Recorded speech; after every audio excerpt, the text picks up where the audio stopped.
Estuvimos dialogando con el exdiputado José Francisco García Calume acerca de los límites entre Córdoba y Antioquia.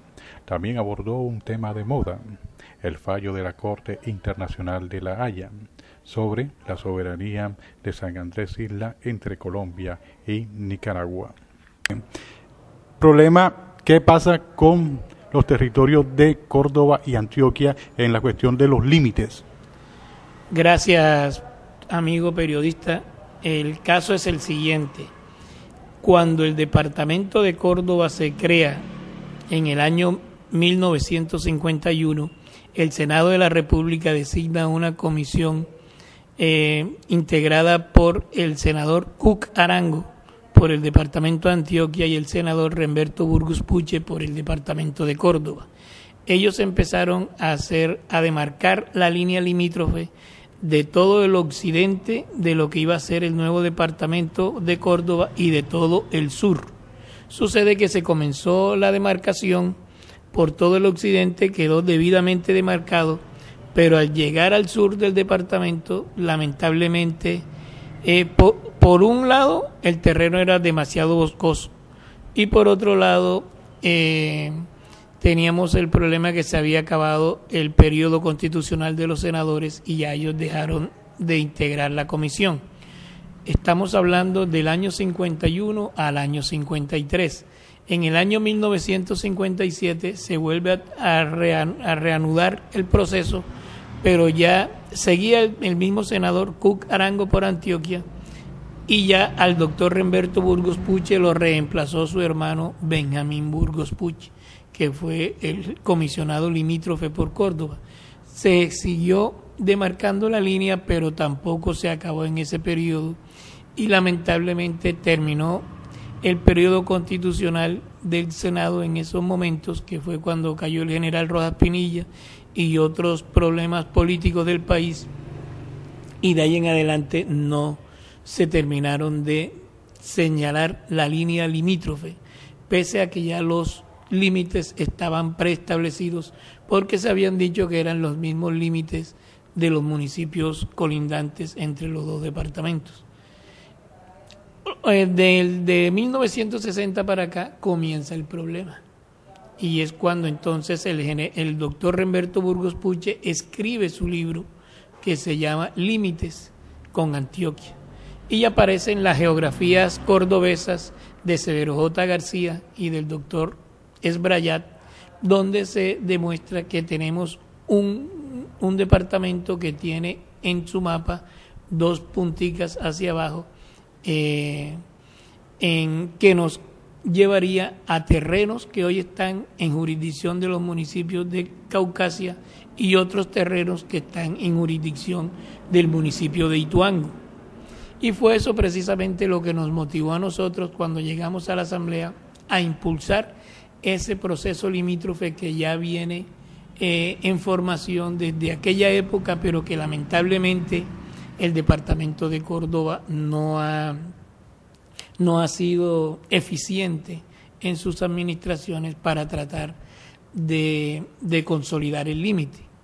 Lamentablemente, el que pierde en estos aspectos es el departamento de Córdoba y el que gana siempre es el departamento de Antioquia, porque cada día perdemos más terrenos, perdemos más identidad cultural en la zona limítrofe y obviamente perdemos más ingresos, tanto de impuestos prediales como impuestos de valorización, como el conducto del oleoducto Ocensa, que en muchos aspectos está pasando por terrenos que son cordobeses, pero que lamentablemente Antioquia es quien se está beneficiando con esos recursos porque aparentemente están del lado de Antioquia. Y ese es el llamado que nosotros le hacemos a ustedes los periodistas, a la comunidad en general, para que le hagan ver a nuestra clase dirigente que este problema del diferendo limítrofe con Antioquia es un problema muy grave, que nos trae unas graves repercusiones y que nosotros tenemos que afrontar con toda la dedicación y con todo el fervor para recuperar los terrenos que son nuestros y que están en manos de los antioqueños. Como el diputado de la Asamblea de Córdoba, ¿qué le aconseja a los actuales diputados y a la dirigencia política del departamento de Córdoba para ver qué se puede hacer o qué se hace con esta delimitación? Lo que tenemos es que reanudar el proceso limítrofe. En estos aspectos, el Agustín Codazzi hace de Estado, es el juez, es el coordinador de las dos comisiones, la Comisión Limítrofe de Antioquia y la Comisión Limítrofe de Córdoba.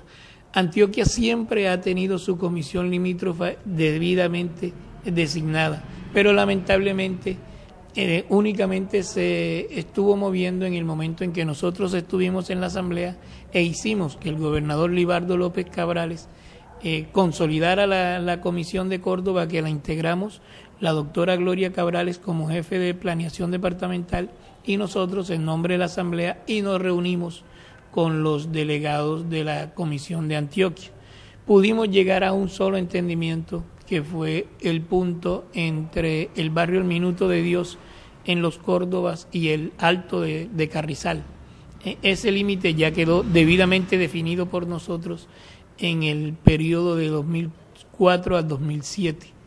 Lamentablemente de ahí en adelante se nos acabó el periodo y de nuevo volvimos a quedar sin ninguna comisión de límites. Yo lo que aconsejo es que esto sea tomado como una política de Estado, no como una querencia de un gobernante de turno, que tanto la Asamblea como el gobierno departamental entiendan que tenemos que tener una verdadera ubicación hasta dónde llegan nuestros límites con Antioquia, y eso tiene que ser, primero, integrar la comisión de límites para proseguir con el proceso del diferendo limítrofe, y segundo, tratar de buscar el acercamiento del gobernador de Antioquia con el gobernador de Córdoba, que entre otras cosas son muy buenos amigos y son los dos mejores gobernantes que hasta ahora van de primeros en el ranking nacional, y esta es una temática que ellos deben abordar con toda entereza y con toda seriedad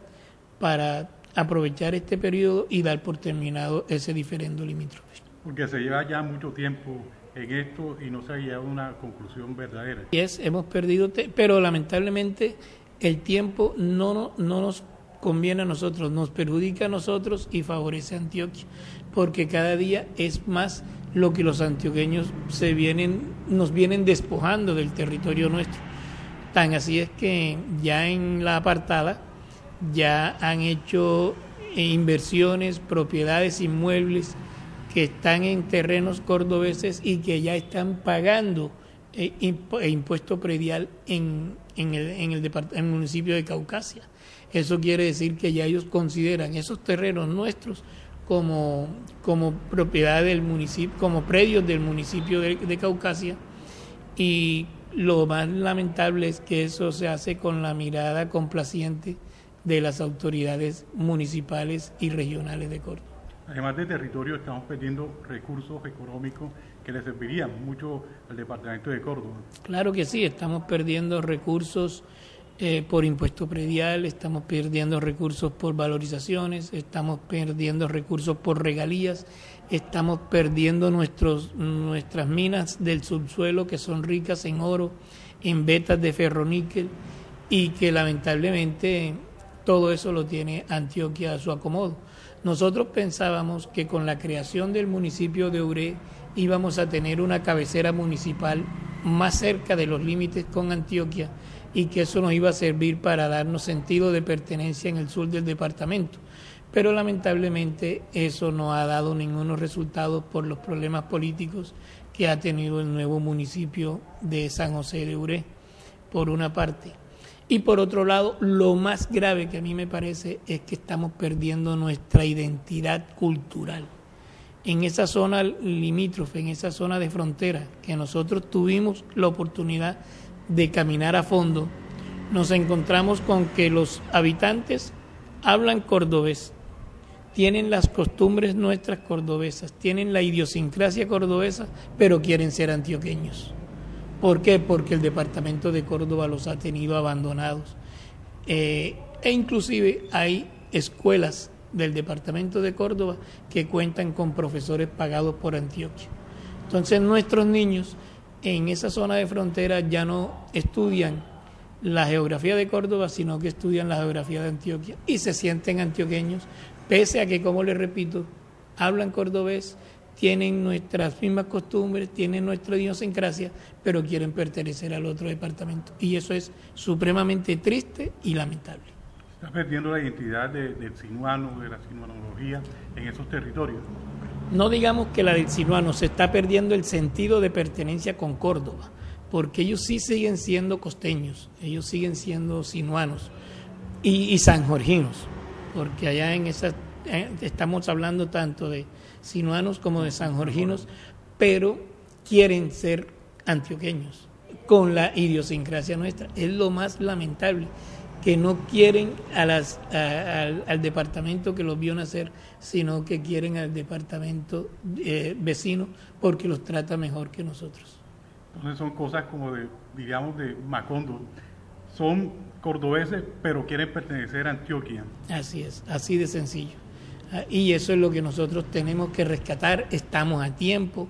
La historia nos da la razón, la geografía nos da la razón, los documentos nos dan la razón, las líneas por donde se demarcan nos dan la razón, e inclusive en el Agustín Codazzi tenemos mapas oficiales de por dónde eran los límites inicialmente.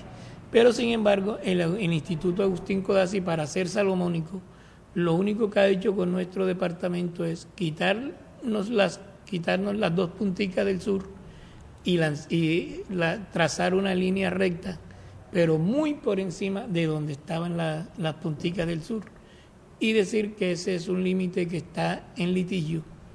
Pero mientras tanto, Antioquia está apoderado de esa zona en detrimento de nuestros intereses. Entonces no es tan salomónica la decisión.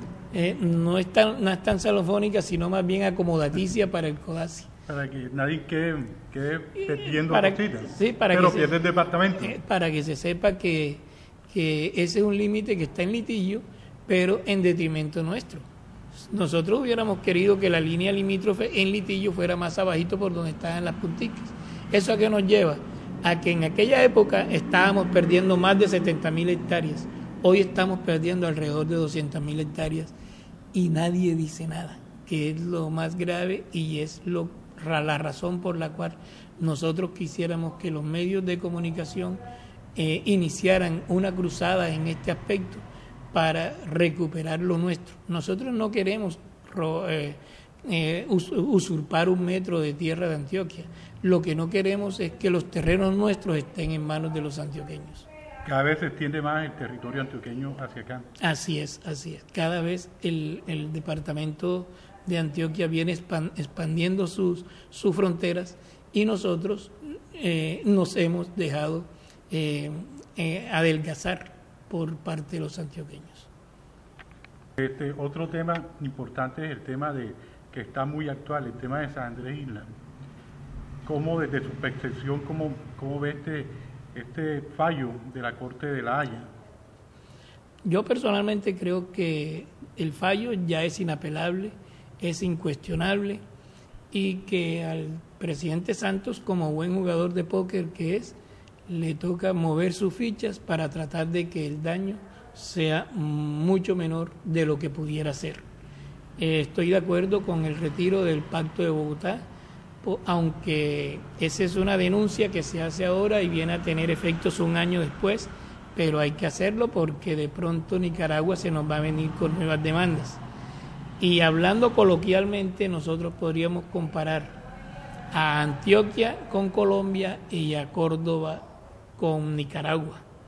A mi modo de ver, nosotros en el diferendo limítrofe con Antioquia no tenemos nada que perder.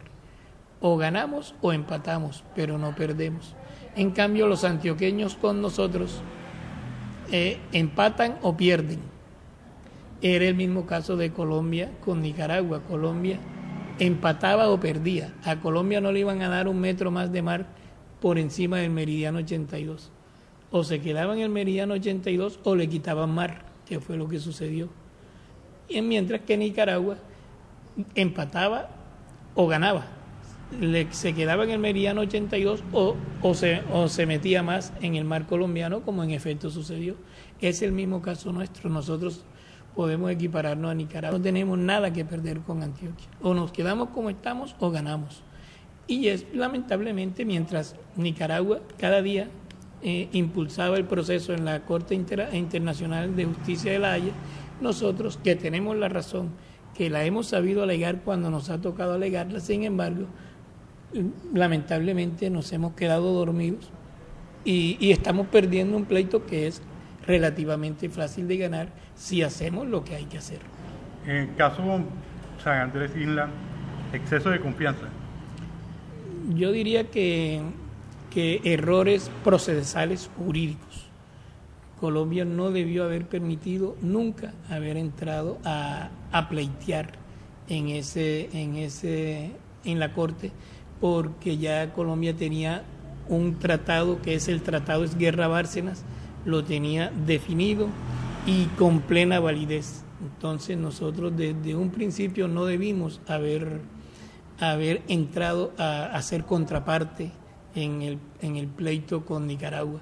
Ese fue el peor error, haber entrado haber aceptado el pleito y haber contestado la demanda y haber presentado unas excepciones previas que se interpusieron por allá al principio del proceso. Es más, desde ese momento debíamos habernos retirado del Pacto de Bogotá, porque no podíamos permitir entrar a ese pleito donde no íbamos a ganar. O empatábamos o perdíamos. Lamentablemente perdimos. ¿Qué consecuencias traerá ahora el retiro del Pacto de Bogotá? Más que todo, desde este momento en adelante son consecuencias políticas y eventualmente prevenir cualquier otro pleito. Pero con respecto a lo anterior ya está dado. Le toca al presidente Santos, como le dije anteriormente, tratar de mover sus fichas en el juego de póker para que los isleños, los raizales, puedan seguir pescando en esas aguas como lo venían haciendo antes. No tengamos problemas con la navegación por el paso inocente que ha concedido, porque qué tal que Nicaragua más adelante trate de imponer un peaje, está en su derecho. Entonces son todas esas consecuencias del futuro las que el gobierno de Colombia tiene que empezar a corregir. Y obviamente yo creo que políticamente alguien tiene que asumir el costo político de esto y debió haber sido la renuncia a la ministra. No es justo que así como hizo el doctor Esguerra cuando se cayó la reforma a la justicia, él dijo: yo no tengo nada, no hice nada malo, pero tengo que asumir un costo, y dio el paso al costado. No entiendo por qué esta ministra que empezó a poner en tela de juicio la seriedad de Colombia en el proceso desde mucho antes, y ya sabíamos que el fallo no iba a ser favorable, sin embargo todavía sigue en el cargo. Ese es un costo político que ella debe asumir para bien del presidente Santos. Antes de salir el fallo, la ministra, creo que al diario El Tiempo, da unas declaraciones donde dice que el fallo puede ser salomónico, pero que Colombia perdería algo. Entonces, como que ya sabía a qué se atenía o a qué iba Colombia a ese fallo de la Corte de La Haya. Así es, y sin embargo no ha pagado el costo político. Ya la ministra tenía que saber que el fallo no iba a ser favorable a Colombia, y sin embargo nos dejaron a nosotros con la venda en los ojos para que el árbol del frente no nos dejara ver la magnitud del bosque. Y eso yo creo que el presidente Santos debe empezar a encauzar el proceso de otra manera, con otro ministro de Relaciones Exteriores. Pero el fallo es fallo, ya no es apelable, no se puede hacer nada contra esto. Nada, ya el fallo es inapelable y tiene sus consecuencias jurídicas para el futuro y de manera permanente. Si Colombia no sale de estos territorios del mar que ahora le pertenecen a Nicaragua, ¿qué consecuencias tendría? Obviamente esto no podemos ser ciegos. Ecuador, Venezuela, Nicaragua se unirían con el apoyo de Irán y de otras fuerzas de izquierda, con el apoyo de la mayoría de los europeos, y harían respetar el fallo. Y nosotros, que eventualmente contaríamos con el apoyo de los Estados Unidos, con ellos no van a respaldar un desacato a un fallo.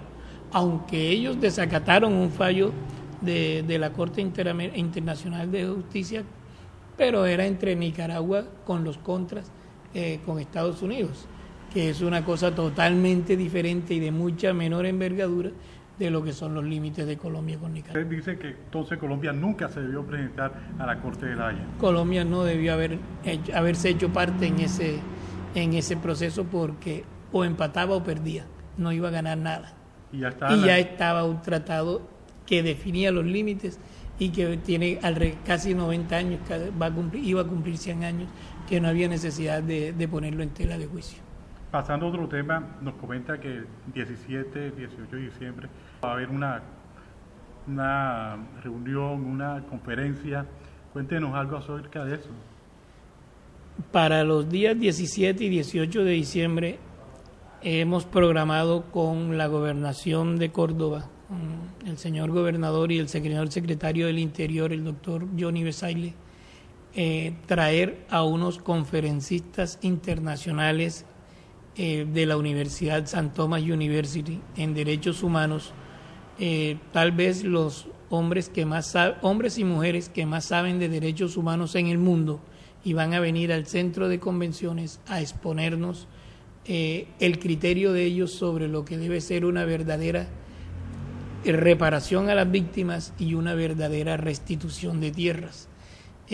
Temas muy álgidos y temas muy difíciles de tratar, y que es muy probable que el gobierno de Colombia y el gobierno local y las autoridades pertinentes tengan muy buenas intenciones, pero para esto necesitan ellos de un apoyo académico muy superior, y eso es lo que queremos nosotros brindarle a toda la población de Córdoba, a toda la masa pensante del departamento, a los jueces, a los políticos, a los funcionarios públicos y a la comunidad de víctimas, cómo se entiende a nivel internacional cuál es el criterio que prima en el mundo sobre la restitución de tierras y la reparación a las víctimas, para que nosotros podamos aplicarlas de manera efectiva en el departamento de Córdoba, porque no nos conviene que hablemos de reparación a víctimas y de restitución de tierras cuando hay muchas falencias que van a hacer imposible que este par de alternativas se lleven a cabo de una manera efectiva. Las leyes son muy ambiguas. No solamente las leyes, son los problemas que se pueden presentar. Así, a grosso modo, a manera de ejemplo, podríamos pensar que, por ejemplo, a un campesino se le retorna el terreno, se le devuelve su terreno, pero de pronto ese campesino tiene temor y se vuelve a salir. Lo otro es que ese campesino a quien se despojó de su posesión ya falleció, por decir un ejemplo, y viene el hijo que ya tiene 10 años de estar en la ciudad, ya conoce las ventajas que le da el mundo moderno, y ese hijo no quiere regresar al campo. Y otro escenario podría ser que ese mismo campesino no denuncia que él fue víctima de un desalojo, por temor a que si él lo denuncia y va allá lo van a matar. Entonces, ante dos derechos fundamentales que tiene, el de la propiedad y el de la vida, prefiere quedarse con el derecho a la vida y perder el derecho fundamental a la propiedad. Entonces, de todo eso es de lo que vamos a hablar en el conversatorio que vamos a hacer el 17 y el 18 de diciembre, y donde vamos a oír a estos señores internacionales, y también los cordobeses vamos a exponer nuestros puntos de vista para colaborarle al gobierno nacional en una efectiva reparación a las víctimas y una verdadera restitución. Es para el 16 y 17. 17 y 18 de diciembre, lunes y martes, y es totalmente gratis en el centro de convenciones. Muchísimas gracias. A usted.